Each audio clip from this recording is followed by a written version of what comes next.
अस्सलाम वालेकुम स्टूडेंट्स, आज हम पढ़ने वाले हैं केमिस्ट्री 10 का चैप्टर नंबर 9 केमिकल इक्विलिब्रियम का टॉपिक। हम पढ़ने जा रहे हैं forward and reverse reaction. Forward reaction क्या होता है और रिवर्स रिएक्शन क्या होता है, हमने इसके बारे में पीछे पढ़ा है कि अगर डिफरेंस आ जाए between forward and reverse reaction तो हम कैसे करेंगे, मतलब कि फॉरवर्ड रिएक्शन कैसे प्रोसीड करता है और रिवर्स रिएक्शन कैसे प्रोसीड करता है, हम इसके बारे में आज पढ़ेंगे।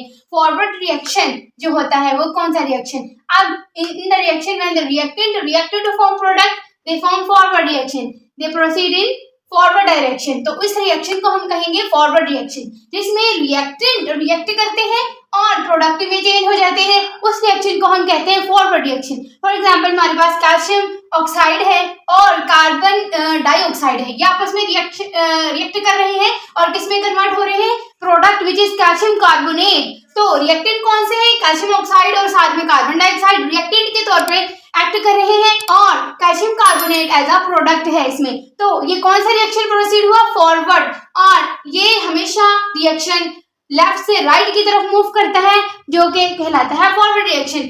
अब देखते हैं कि रिएक्टेंट कैसे कन्वर्ट हुआ।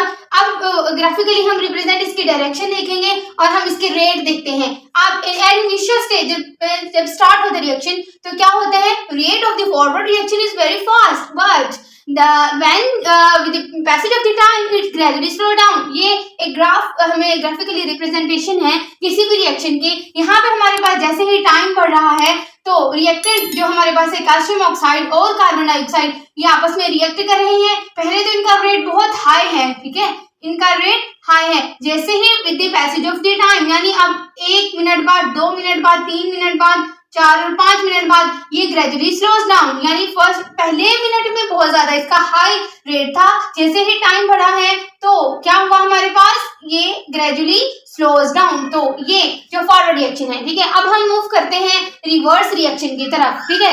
एक दफा रिवाइज कर दूं, अगर रिएक्टेंट इसमें रिएक्ट करते हैं और प्रोडक्ट बनाते हैं, ये लेफ्ट से राइट मूव करता है। इनिशियल स्टेज पे rate of the forward reaction very fast होता है but with the passage of the time it gradually slows down. ये 4 पॉइंट जो है आप लोगों को अच्छे से क्लियर होने चाहिए फॉरवर्ड रिएक्शन के। नेक्स्ट हम मूव करते हैं रिवर्स रिएक्शन की तरफ कि रिवर्स रिएक्शन क्या होता है, ठीक है। तो रिवर्स रिएक्शन में क्या होता है, प्रोडक्ट आपस में रिएक्ट करते हैं और किसमें कन्वर्ट हो जाते हैं, रिएक्टेंट में। तो उस रिएक्शन को हम कहेंगे रिवर्स रिएक्शन या बैकवर्ड रिएक्शन, ठीक है। अब हमारे पास अब इसमें हमने प्रोडक्ट क्या लिया था, कैल्शियम कार्बोनेट। अब कैल्शियम कार्बोनेट डिकम्पोज हुआ है in the presence of heat. अब हीट अगर हम इसको प्रोवाइड करें तो ये डिकम्पोज हो जाता है कैल्शियम ऑक्साइड और कार्बन डाइऑक्साइड में, तो ये प्रोसीड करता है इन रिवर्स डायरेक्शन भी प्रोसीड करता है। अब रिवर्स का पता है आप लोगों को, राइट से लेफ्ट की तरफ मूव करते हैं रिएक्शन, तो उसको हम कहते हैं जी रिवर्स रिएक्शन। यानी अब इसकी डायरेक्शन यहाँ से मूव करेगी, तो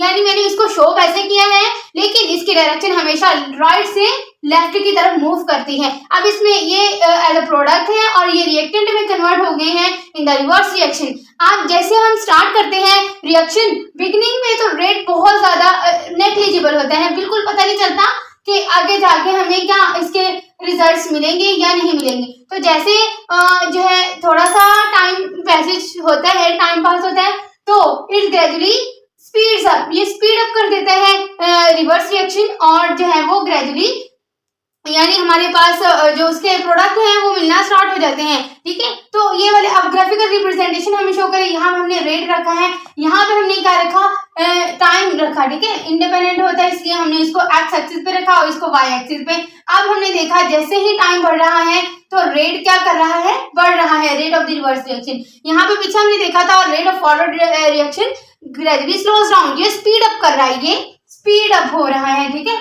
जैसे जैसे टाइम बढ़ रहा है तो जो rate of the reverse reaction है वो क्या है, वो बढ़ रहा है। नेक्स्ट हम मूव करते हैं macroscopic properties of the dynamic equilibrium. यानी आप मैक्रोस्कोपिक प्रॉपर्टी, सबसे पहली वाली प्रॉपर्टी अगर देखते हैं तो जो है डायनेमिक इक्विलिब्रियम में हमेशा एक इक्विलिब्रियम एस्टैब्लिश होती है या अचीव होती है हमें एक क्लोज्ड सिस्टम में, ठीक है। कभी भी इक्विलिब्रियम एक जो ओपन सिस्टम में हमें अचीव नहीं होती बल्कि एक क्लोज्ड सिस्टम में हमें डायनेमिक इक्विलिब्रियम एस्टैब्लिश होती है, ठीक है।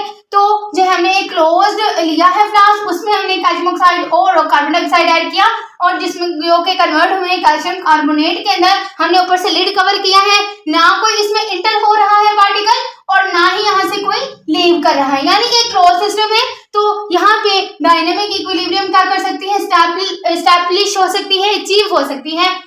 नेक्स्ट देखते हैं कि अब दूसरा पॉइंट क्या है, at equilibrium reaction doesn't stop. ये बहुत इंपॉर्टेंट पॉइंट है कि इक्विलिब्रियम पे रिएक्शन स्टॉप नहीं होता, बल्कि क्या होता है, फॉरवर्ड रिएक्शन और रिवर्स रिएक्शन टेकिंग प्लेस, ठीक है, हमेशा होते ही रहते हैं सेम रेट पे बट इन ऑपोजिट डायरेक्शन। लेकिन उनकी डायरेक्शन ऑपोजिट होती है, लेकिन वो गोइंग ऑन यानी वो जारी रहता है, टेकिंग प्लेस, ठीक है। फॉरवर्ड रिएक्शन और रिवर्स रिएक्शन हमेशा होता रहता है ऑपोजिट डायरेक्शन में, लेकिन सेम रेट पे। तो ये दूसरा पॉइंट है। पहले क्लोज सिस्टम वाला था, दूसरा क्या है, रेट पे बात की कि रिएक्शन डजंट स्टॉप, कि इसका जो है रेट भी सेम होता है, डायरेक्शन भी ऑपोजिट होती है, लेकिन ये रिएक्शन स्टॉप नहीं होता अगर इक्विलिब्रियम स्टैब्लिश हो जाए। फिर नेक्स्ट देखते हैं कंसंट्रेशन के ऊपर चलते हैं। तो कंसंट्रेशन ऑफ द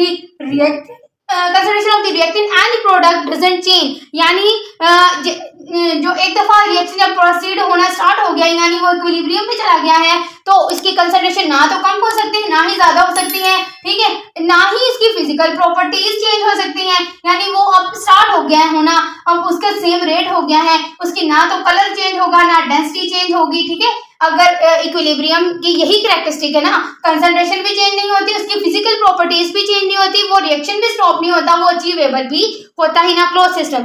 आप देखें अटेनेबल, ठीक है, हर डायरेक्शन से अटेनेबल है, यानी अगर हम फॉरवर्ड डायरेक्शन देखें या रिवर्स डायरेक्शन देखें तो ये कहीं से भी स्टार्ट हो सकता है, यानी रिवर्स भी मूव कर सकता है और फॉरवर्ड भी प्रोसीड कर सकता है। तो ये दोनों साइड से फॉरवर्ड और रिवर्स, एफ और आर में लिखे फॉरवर्ड और रिवर्स दोनों साइड से अटेनेबल है, ठीक है। अब वो कह रहे हैं कि कैन डिस्टर्ब, इसको हम डिस्टर्ब भी कर सकते हैं अगेन एंड अगेन, ठीक है, हम इसको डिस्टर्ब करते हैं लेकिन अगेन अटेनेबल हो सकता है, थोड़ी देर बाद वो खुद ही अगर हम उसको अंडर कंडीशन दें, प्रेशर और टेम्परेचर दें, तो वो फिर से एक इक्विलिब्रियम स्टेट में आ सकता है कोई भी रिएक्शन। तो ये थी macroscopic characteristics of the dynamic equilibrium. तो हमने आज पढ़ा है reverse, forward and microscopic properties of the dynamic equilibrium. Next हम पढ़ेंगे लॉ ऑफ मास एक्शन, जिसमें हम इसको डिटेल से देखेंगे लॉ ऑफ मास एक्शन क्या होता है। स्टूडेंट्स हम मिलते हैं नेक्स्ट वीडियो में नेक्स्ट टॉपिक के साथ। जी अल्लाह हाफिज।